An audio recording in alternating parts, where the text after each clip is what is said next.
Sorry, forgot. 100% chance of forgetting. So with this resolution that you have, because I have no idea about anything, but so long, what you call line of sight, is it just one quasar there, or there could be also several contributing? Oh, okay. Yeah, generally you can get quasar pairs that are quite close. But so this correlation function looks at correlations between different quasar lines of sight. In fact, so when you calculate the correlation function, you don't look at correlations along the same line of sight. You actually intentionally drop that off, because if you've misestimated the continuum and you use the correlations both along the same line of sight, you're going to add like a much heavier systematic. But it's not the quasar positions that are here. These are the cloud positions, right? The R is between the clouds. So this would be, oh yeah, sorry, yes, you're right, yeah. This is looking at the correlation function in the flux perturbations. Right. Is it really possible? Sorry, can you? R not separately Z and R perp?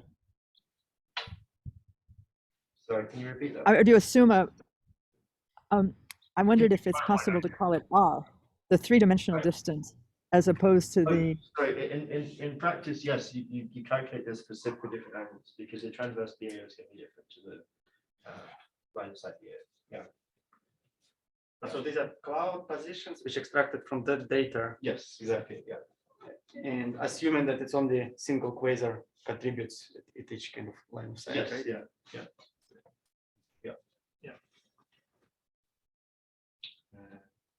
Yeah. So one thing that's okay. What you get from this BAO measurement is the BAO is essentially like a standard length scale that's been set from the CMB.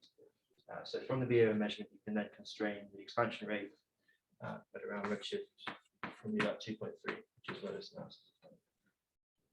You average over some distribution of redshifts, and you get some effective redshift of 2.3. And the reason why this is kind of the more commonly accepted Lyman-alpha analysis is that you don't really care about the broadband shape or amplitude of the correlation function. Very prone to biases and systematics, because you can write the relationship between the flux power spectrum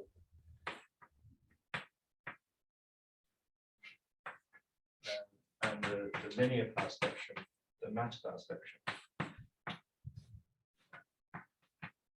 as a linear bias model.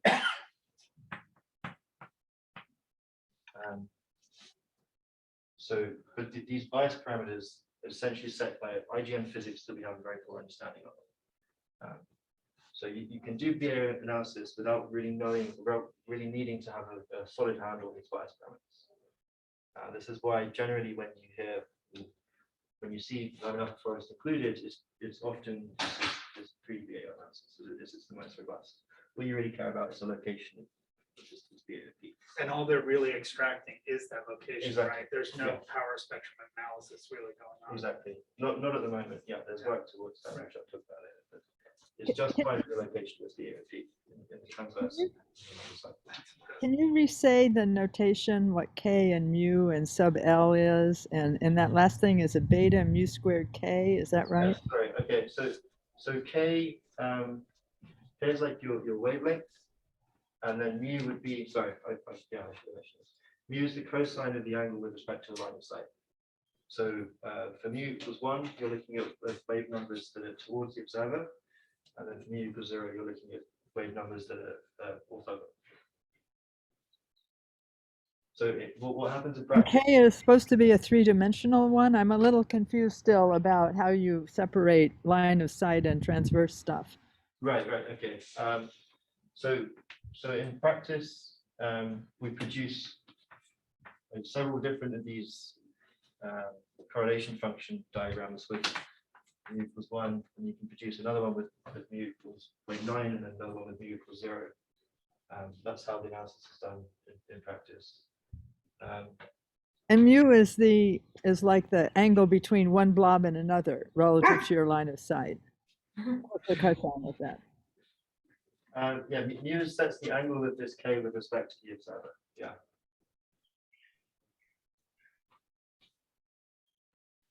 It was like the dog saying, duh. Is the linear matter power spectrum fair to people? This is what just they describe the clustering of matter. And this equation is a simple model that relates the clustering of the flux field to the clustering of the matter density field. Do you fit the correlation function to a theoretical model and then extract the BAO scale, or do you directly measure it from this? No, you fit it to this. Okay, and then yeah. extract it. Yeah. You're just hoping that the systematics are kind of flat over the region of the BAO feature itself. That's Exactly. all you're really assuming. Yeah. Which is still a strong assumption given how ugly the experiment is, but. Yeah, and we know that like in this region, it's all over the place. Yeah. You can extract the BAO scale. Why is linear okay? Because you're just on linear scales and you're at sufficiently high redshift that a linear model approximates. Well, I think in practice that you use like a linear model with a bump, and then you put like all these other terms on top of it that can possibly take out, you like order polynomials and stuff that could take out anything that might put, you know, undulations in that, but the peak is pretty robust. That's all in the bias.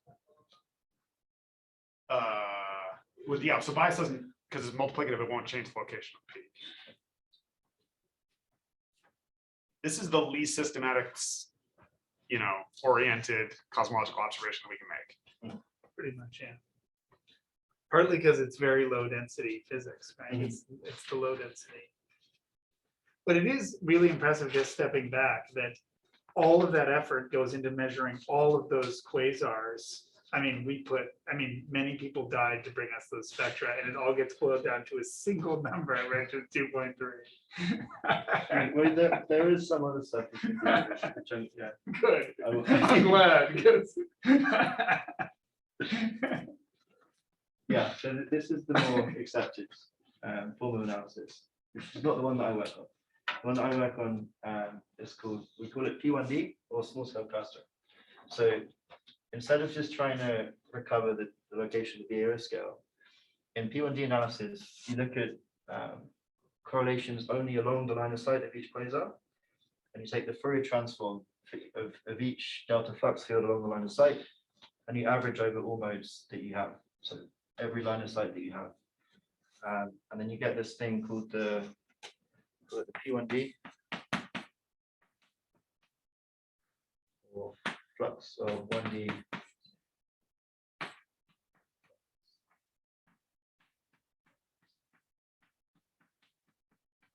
Now this quantity is sensitive to clustering on a much smaller scale, which means you can do different physics with it, or you can learn about different kinds of physics. To get an idea about where it fits in, I draw a kind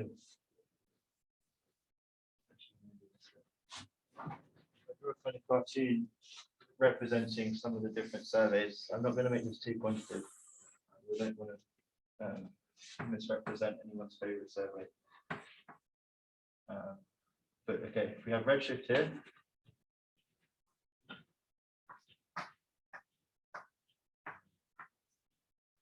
so we have the CNB observes. So this is K. So your length scale that you're sensitive to, and then this is your redshift. So the CNB observes large scales at early times. Galaxy surveys, galaxy clustering.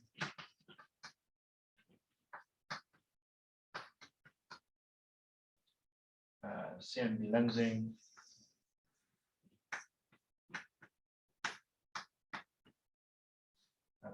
Weak lensing goes around here. But what the Lyman-alpha forest gives you is this kind of, well, what the 1D flux power spectrum can give you is this sensitivity to clustering on small scales up to a K of about 10. Yeah, okay.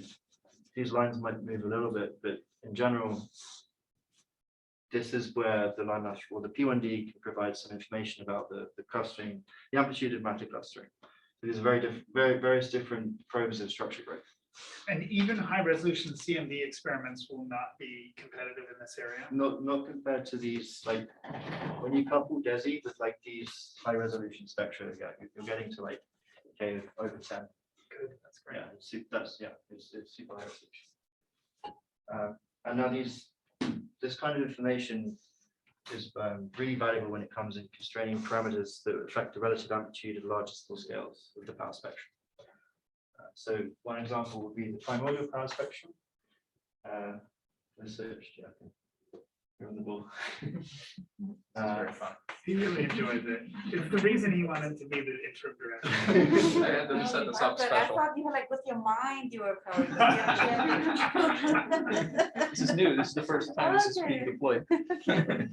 Steven Spielberg.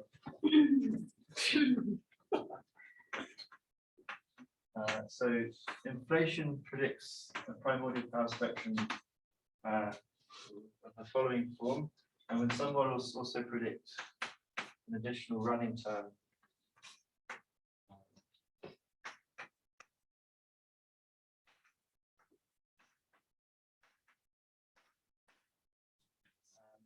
And if you're able to constrain the linear matter or the matter power spectrum simultaneously on very small scales and very large scales, you get a wider lever arm with which to constrain the shape of the primordial power spectrum. Are you also going to talk about alternative dark matter models? I can do, yeah. Because I was just going to say, this is also many of the current favorite dark matter modifications strongly hit this part of K-space. Right? Exactly, yes. Okay, well, so it's one of the most promising avenues to constrain this, but there is a degeneracy with IGM. So when you're constraining warm dark matter models, you're constraining a sharp cutoff from the small scale power spectrum. But this is the same effect that the pressure smoothing of the gas has. So you don't know how much energy is injected into the IGM, and it produces the same effect. So improved constraints on reionization might contribute to breaking this degeneracy, or like more accurate theoretical modeling. But I think to trust warm dark matter constraints from the Lyman-alpha forest, you would need to understand this degeneracy I see. better than we do at the moment. But moving on from Dave's question, are there degeneracies between the different actual cosmological things that can suppress small scale power? Okay, not so much. So the obvious one that would suppress small scale power spectrum would be neutrino mass. But neutrino mass produces a flat suppression on all scales that we care about, whereas dark matter produces a cutoff. So neutrino mass is like having some proportion of cold dark matter that's warm, whereas a warm dark matter model says that I can just plot it. But I thought there was a scale that was the suppression of growth through neutrinos. It's way larger than we care about. Okay. Yeah. So if we plot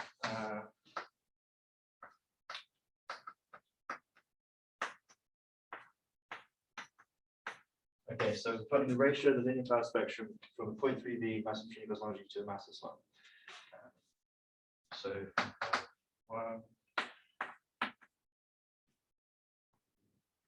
it's going to look like this. And this scale would be something like, yeah, the B area scale would be here. And the Lyman-alpha forest was kind of this region here.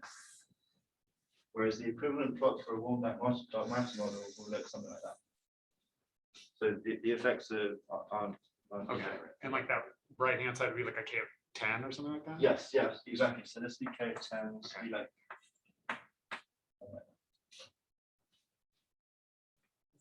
Is this degenerate with having some fraction of dark matter being warm? Yes, so that's essentially all neutrino mass is when we look at the Lyman-alpha forest. It's like having some proportion of the dark matter that doesn't cluster on small scales, but it still contributes to the expansion rate. Yeah. And then have people made the similar plots for things like these light scalars and things like that? Does that also appear in this? Yeah, so there's a general framework that you can represent any kind of cutoff. Generally, instead of constraining a specific model, you constrain a cutoff scale from Lyman-alpha I see, forest. And you do that in a kind of model independent way. That's the way that it's done. Right. You So- seem to be saying that the power, maybe I didn't hear it properly, but that the power spectrum, and like running, whether there's a running or not, would be better constrained? Is that just because there's a predicted functional form and so you're less sensitive to these uncertainties in the Lyman-alpha forest regime?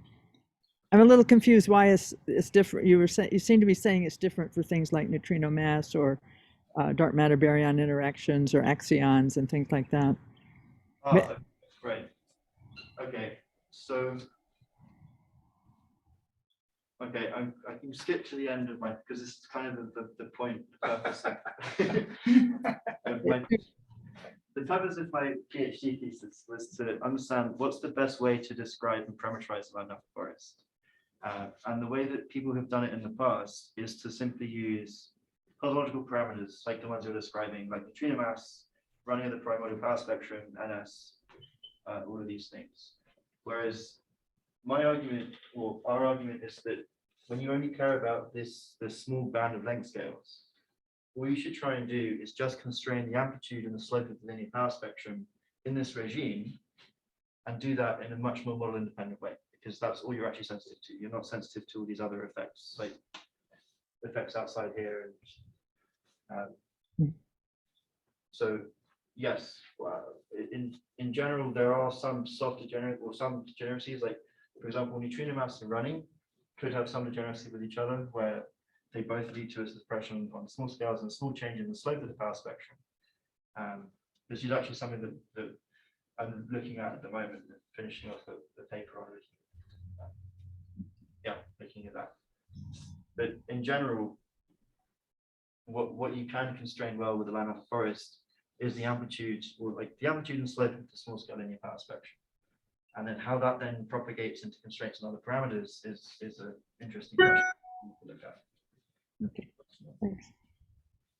So I had a question about the power spectrum method you mentioned. So what about contamination Right. from other lines that are much lower redshifts? Right. Yeah. So So that does that. Yeah. That is a problem. And that's generally dealt with in the data processing. Like there are ways that you can model these and marginalize over them. Can you just give like a physical understanding? Like, is it just you assume a certain line and then you assume like what is what the redshift would have to be so that you Right. contaminate that? Just can you? Yeah. Sure. So okay. So you generally don't deal with this at the level of the spectra themselves. You deal with this at the level of the compressed statistic. So for example, one of the major contaminants of these spectra is the silicon 3 line. And the way that we deal with this in P1D analysis is we model it, we know the effect that it has on the P1D, and it has some effect that's completely orthogonal to the effect of the parameters that we care about. So we include some term to describe it in the likelihood, and then we just marginalize over that term. And the same thing, so there are also there are other astrophysical contaminants, for example, DLAs. If you go one of your lines of sight is like near a galaxy, you're going to get a big absorption drop. Like that's not just your standard Lyman-alpha absorption line. It's So we call that a DLA. And the effect of DLAs on the 1D flux power spectrum also has some effect that you can model and then marginalize over. But it's probably one of the most challenging parts of the analysis is we use astrophysical contaminants, so very tough to deal with. And in principle, the model of those contaminants must give you some physical picture of the IGN. Like that must then inform your physical picture of what's going on in the IGN. Right, so I mean, from your perspective, it's just a nuisance. Right. So there are two. There's a whole field of study that uses Lyman-alpha forest to infer things about the IGN. Yeah, right. And for them, cosmology is just this nuisance stuff they don't care about. They want to get rid of it. Whereas for us, it's like, so there's two completely opposite schools of thought here. And we both use each other's modeling. Yeah. So I can talk about modeling quickly because one of the major challenges for P1D analysis is, well, for one thing, modeling and systematics, because when you do P1D analysis, you're not just trying to recover some robust sharp feature, you actually care about the broadband shape and the amplitude of the clustering statistic that you observe. So you can't use a simple linear bias model anymore. You have to actually run full hydrodynamical simulations to create predictions to compare to data. And these are generally incredibly expensive. So they cost on the order of hundreds of thousands or millions of CPU hours. And generally the way that we do the analysis is you run some grid of simulations.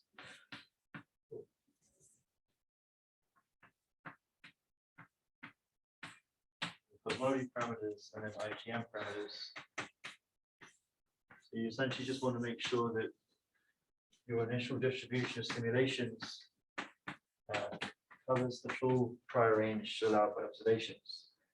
And then you want to basically create some algorithm to interpolate between the simulations.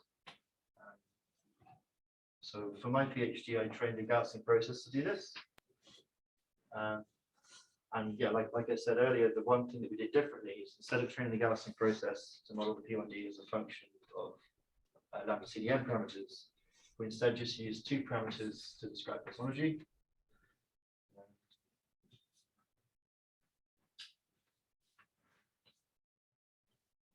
I've so lost my notes.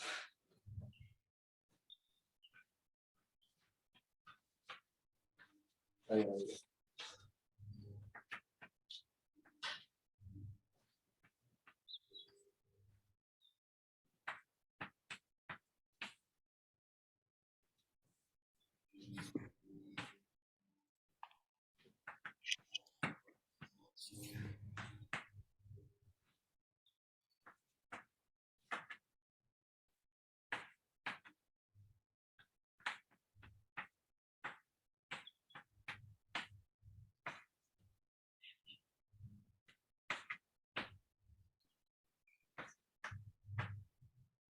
So yeah, instead of having things like neutrino mass, AS, H0, all these parameters, we just describe all of cosmology using just these two. And in the paper, we have a cool plot showing that we only are sensitive to this narrow band in K that we are, and in the redshift range between 2 and 5. All of the effects of like a whole range of extended lambda CDM models are captured by just these two parameters.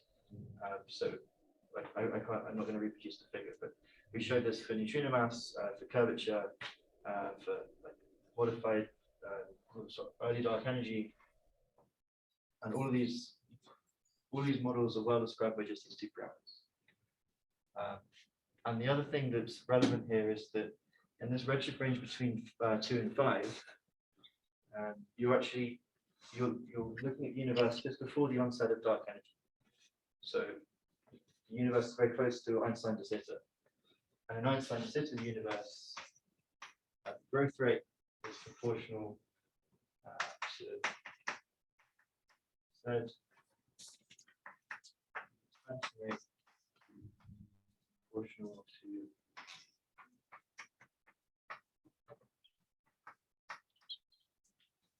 essentially what this means is that, okay, for redshift 2, if you change H0 by 10%, this corresponds to just a 1% change in H0 at redshift 2. Sorry, in H of Z at redshift 2.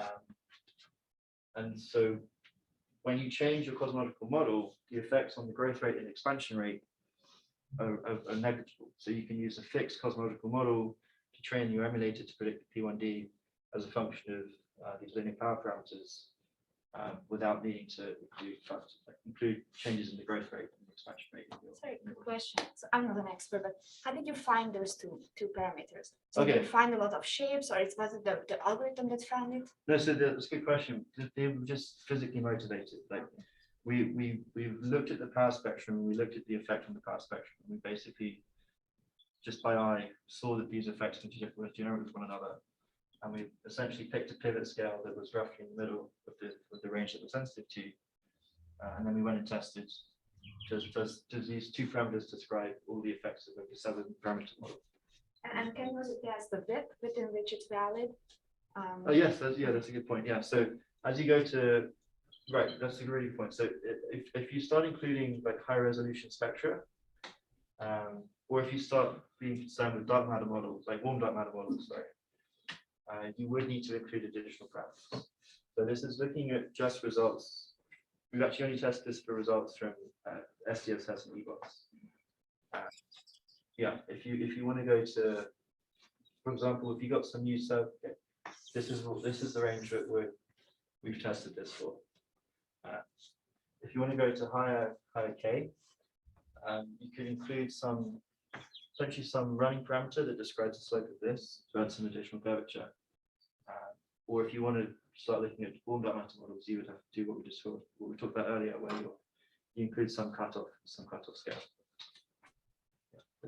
Within that range, do you also emulate as a function of K and able to predict the power spectrum? Yes, K, or do you- as a band power, exactly. Yeah.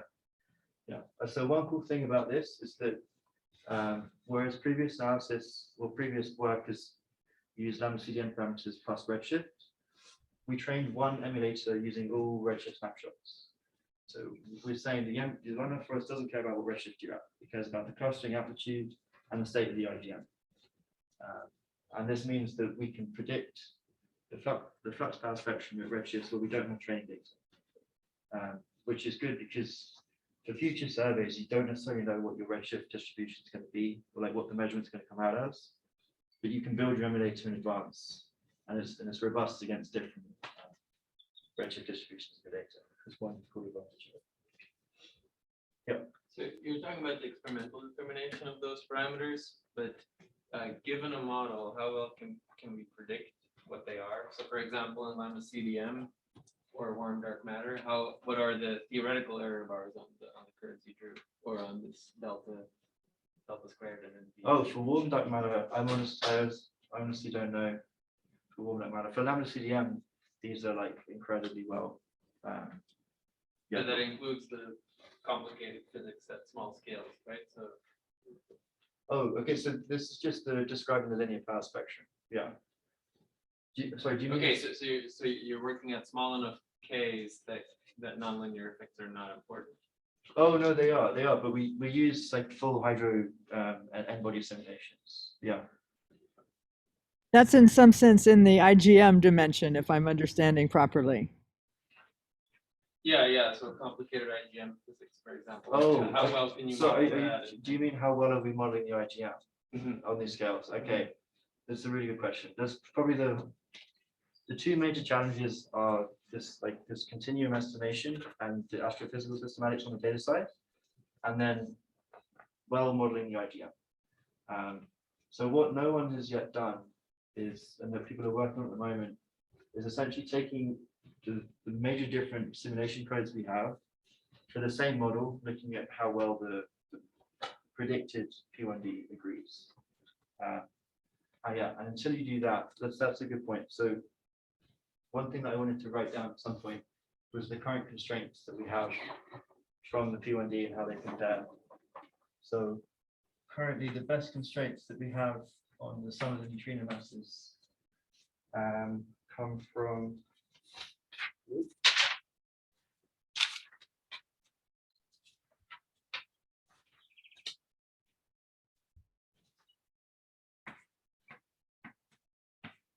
this will tie back to your question. 5%.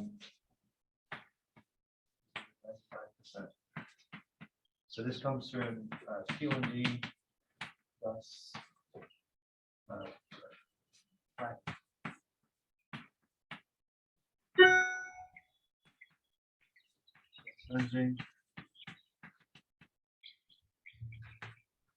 plus PAO. And this compares with the best constraints. Well, okay, generally the most robust constraints 0.13. So this is just from Planck plus PAO. So this is kind of the most robust measurements we have so far. But on this topic, I mean, there's this, I find really trenchant point first emphasized by Ostreicher and Hui, I would say, but also now by others, that patchy reionization is just hasn't been modeled, and people don't, because it's so complicated to model. It just simply hasn't been included yet. So that's exactly right. So yeah, this is currently the lowest constraint on neutrino mass in the literature, but there are kind of question marks over it. It assumes homogeneous reionization within the model. It uses one fixed simulation code, which is gadget. And essentially only one group has used SDSS and EBOS data to perform this constraint. So while they do get like a really good result, what we need is other groups to reproduce the analysis using different simulation codes, different theoretical modeling. And until we do that, like it's very hard to get a good idea about what the size of our theoretical systematics are. But it feels to me like patchy reionization might be one-sided, in the sense that if you complexify the reionization model, does that systematically move the bounds in the bad direction or the good direction? Because it might move them in the good direction. I mean, good meaning tighter bound? No, it makes it. If you properly take the fact that there can be something that creates small scale structure, that's the Ostreicher-Hui argument. If there's a phenomenon that creates small scale structure, then you can't constrain the absence of small scale, if you know what I mean. I see, yeah. Yeah, that argument's probably good, but it would be nice to see it worked out. You want to model it. Yeah. So this is all ongoing work for DESI. I think there are people running suites of HydroSim at the moment. And they're also, so the two main codes use the NIX and gadget. And there are people currently performing this comparison between the two different codes. But ideally, what you'd want to do, you'd want to create a mock data set using one code, create an emulator using the other code, and see how well you can recover the parameters. And if you can do this like back and forth, then you have a good, you can be fairly confident that your simulation codes are robust. But if you can't, which probably will happen, you need to understand the modeling better. Right, but if both codes are only implementing homogeneous reionization, then they're not addressing at all this other question. Yeah, no, so they are the current suite for DESI that people are working on does include in like patchy reionization. Oh, okay. From a fundamental physics standpoint, or is a kind of parametrized thing? I'm not. How do you mean? Are they doing full hydro all the way down? Well, it's not just hydro, right? It's, you have to have Radiation. It's hydro and radiation in principle. Yeah, I don't know. radio transport. I mean, I was talking to some expert on this actually by now 3 or 4 years ago, and he was saying that it's a decades-long effort because the radiation transport is really critical. Oh yeah, so you have to do radiation. It's not a full radiation transfer. No. That's hard. Yeah, that's super expensive. Yeah. Okay, we kind of random walk through everything that I want to talk about. So I'm happy to answer some more questions, or I've got a question. So can you explain how you're not degenerate with like the IGM temperature? Yeah, okay, that's a good question. So I have a paper. In my paper, we show the effects of these two parameters and the 4 parameters we use to describe the IGM, like one by one. Once you have the emulator, you can vary them, you can see the effect. The IGM parameters are somewhat degenerate with one another, but they're not strongly degenerate with these 2 parameters. It's kind of surprising, right? Like I could imagine if you have a smaller delta P squared, I can just raise the IGM temperature. So what the temperature does, the temperature induces a kind of smoothing of the flux power spectrum, because you get like Doppler broadening of the absorption lines, and you lose a bit of small scale structure in your P1D. The strongest degeneracy between the IGM and like the parameters that we care about is between the mean flux and the amplitude of linear power. They both kind of shift the normalization of the flux power spectrum up and down. But this has a slight scale dependence that you like. If you show these on a contour, you get kind of like a kind of little bit degenerate, but not not like going to ruin your analysis to generate. This one is the least to generate with anything. This has a really weird effect on the flux bar spectrum, so that's great. But yeah, there are some degeneracies, but they're not like toxic to the analysis. I see. So what you're saying is if you increase the IGM temperature, you lose small scale power, but you're sensitive to the Doppler broadening, like the width of the peaks. Yes, as you're well, sensitive so- to the width of the absorption lines. I Yeah. see, and I guess that's what's breaking the degeneration. Exactly. Yeah. You basically, if you were to plot the ratio of two flux bar spectra, where one with like a hot IGM, one with a cold IGM, you would get something like that, where the hotter one just kind of gets this array, like erases the structure on small scale. I have a cool plot in my paper where I show all these effects. And it's good to get some intuition about what's going on. But relevant to that, or feels relevant to that, is the fact that there are these other lines and even the patchy reionization might play into like the ratios of different lines or how good the models are of contaminants and things like that. It feels like, you were saying that there's these people who care about the IGM and they think of cosmology as a nuisance and the people of the cosmology. But I think everyone's gonna have to work together to solve the small scales. No, I think, definitely for small scales, for warm dark matter, you're 100% right. For measuring the amplitude of a linear power spectrum, you can get away with this is why we like large numbers of low resolution spectra, because all of these effects on the IGM. If you're to plot the Kmax from Boss, it's going to be a little bit. You plot the Kmax from Boss, and then the Kmax from one of your high resolution warm dark matter surveys. The effects of the IGM are generally kind of concentrated here.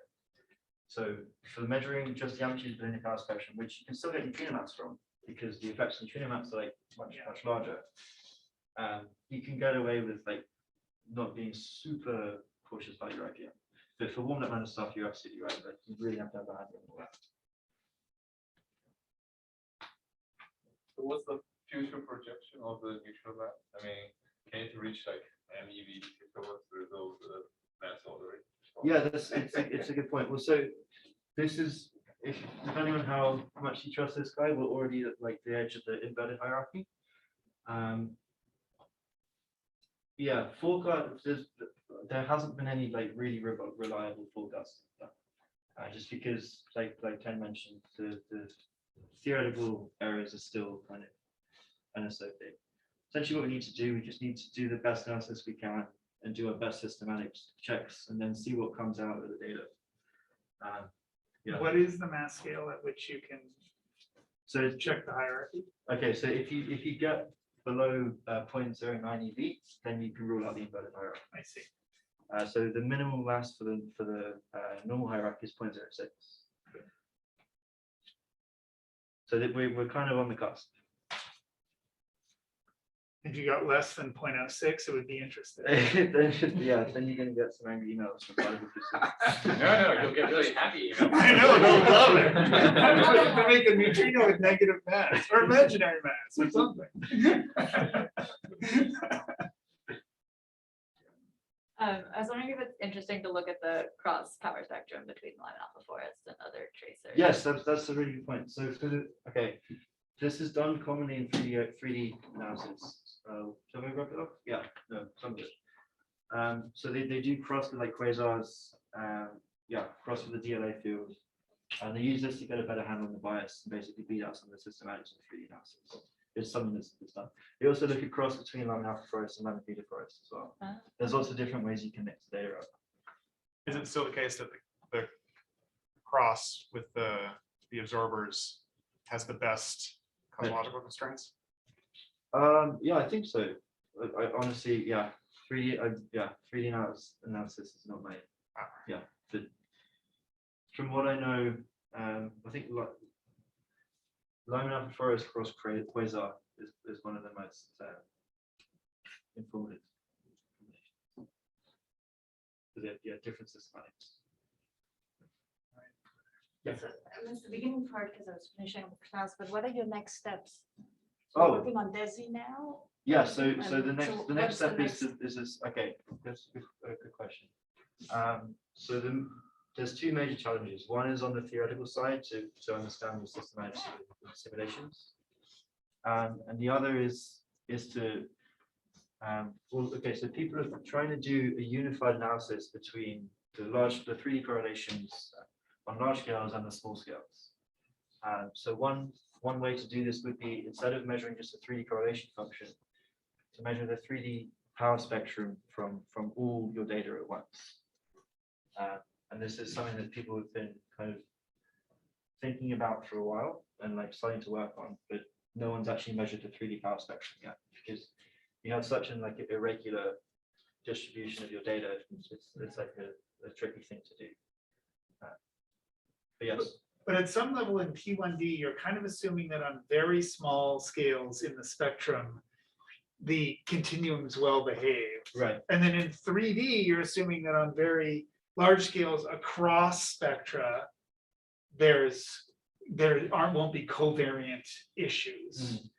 And it feels to me like there must be a bigger space of assumptions you can make that are weaker than those. Like you could make some assumptions where the systematics kind of vary with scale in the two directions or something. Right. And do a unified analysis of everything for all the way down to small scales. Yeah. You might have to put like an effective model of the systematics in somehow that limits to something at small scales and limits to something else at cross spectrum. Yeah.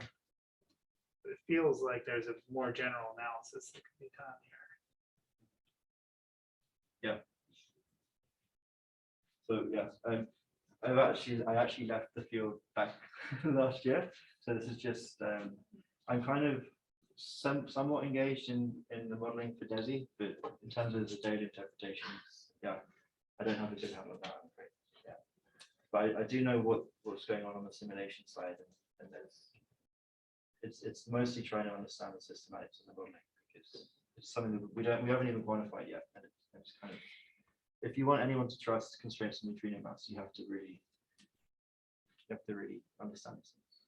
But can I maybe come back to that? So to Hog's point that the error bars are one-sided, right? So in your plot of P1D, it would the theoretical, so on the bottom board, so the theoretical error bars would be higher upward than downward, right? Because of patchy reionization effects. But so maybe you could turn it around and say that any theoretical, any model that gives you more power in that band would be robustly constrained, because the errors, going the fluctuations downward are better understood if there's no systematics that can suppress structure. Right. Okay. Yeah. Okay. Honestly, I don't know that the error bars would go that way. But yeah, it's not something that I would like to see it in the plot. Like I understand the intuition, but I would like to see it like confirmed from simulation before I would start like making inferences about it. Yeah.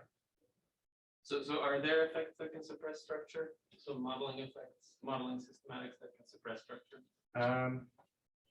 Yeah. Okay. So another one would be feedback. Feedback, like AGN feedback or supernova feedback. This is also something that is only just being included, and that's known to suppress the small scale flux power spectrum. Essentially, as the modeling gets better, we need to add more effects, and there's more chance of like a degeneracy popping up that inhibits analysis. But yeah, in general, the point kind of still stands that these effects generally are confined to the much higher K, and for the kind of length scales we care about for neutrino mass, it's not such a, well, it might not be such an issue. It's the small scale hydrophysics and like the reionization models. These are the things that we haven't even checked. If you plug the same reionization model into two simulation codes, do you get the same flux power spectrum out?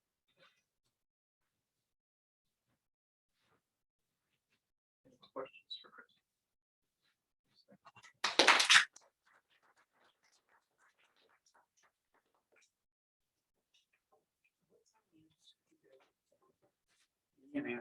You and Anthony are in Jesse. Did we say nothing? Yeah, You guys, I think that